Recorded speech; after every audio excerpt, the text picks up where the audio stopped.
Hello, bass players. My name's Tom Poxon. I'm the bassist with the Celtic band Kokele, and I'm not going to beat around the bush. The video is called, of course, "Ultimate Piece of Equipment for Playing in a Band as a Bass Player," and that piece of equipment is this.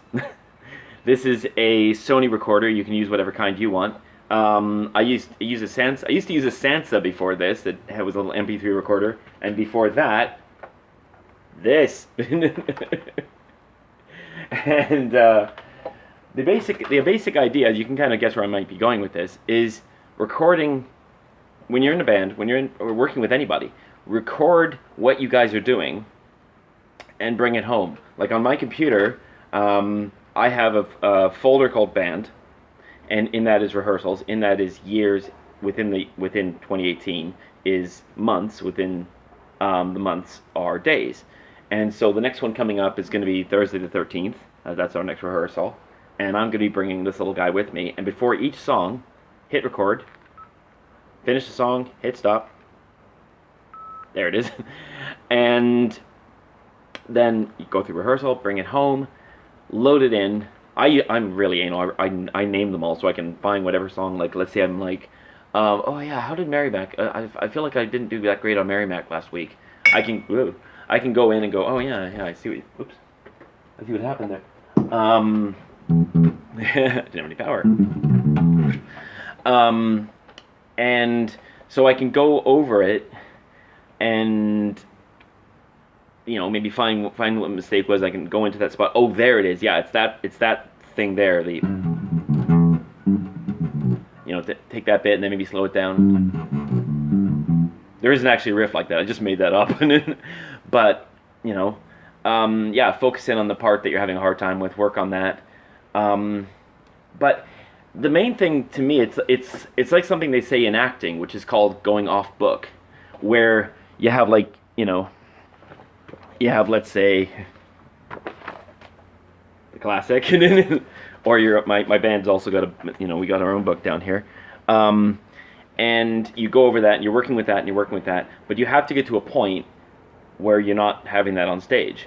So the best way to do that is to just play it over and over until it's just natural, until it's memorized. Because, as an example, this song I got queued up. This is one of our Christmas songs. This isn't going to be that great because, of course, I'm just getting ready for Christmas now. This is called Christmas Comes Once a Year.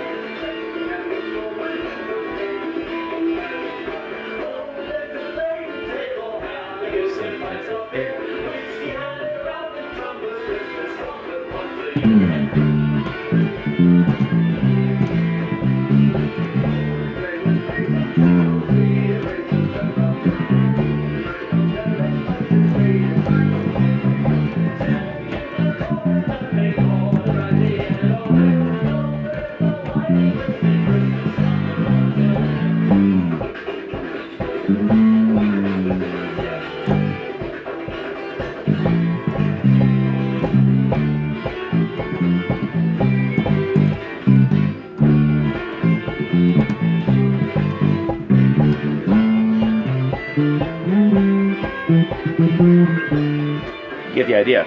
Now, the reason I chose that particular piece is I think you might have seen what's happening there. There's a lot of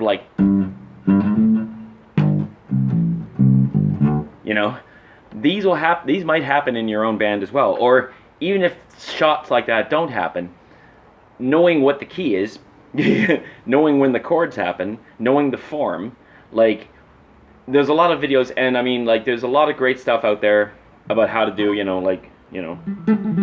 that stuff, which is great, but the band leader or songwriter, whoever's, leading the thing, is going to want you there on that first G when that happens, right on the beat, if you look at the beat going past, you and your G note and that kick drum have to be right on top of each other, just fine-tuned on top of each other,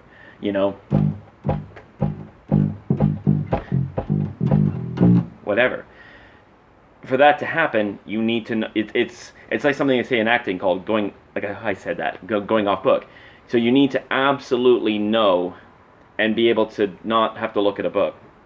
The other great thing about using this little guy is that it's kind of the ultimate little band in a box, literally your band in your computer. And so I can try out ideas that I'm like, ooh, you know, I'll hear something like, I'll be like, ooh, I wonder if does that work? And then I'll try it again, oh, maybe. And then I can bring it to the band leader, in my case Dave, bring it to the band leader the next time and go, what do you think of this? And he can go, or, I don't know, okay, never mind that, you know? But I can try stuff out without wasting the band's time, you know?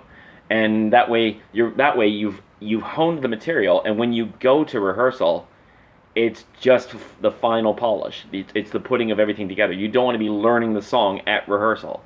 You know, I've had experiences where, you know, there was a person in a band, and I remember like having to basically shout the chords out, you know, the song that we've been working on for ages.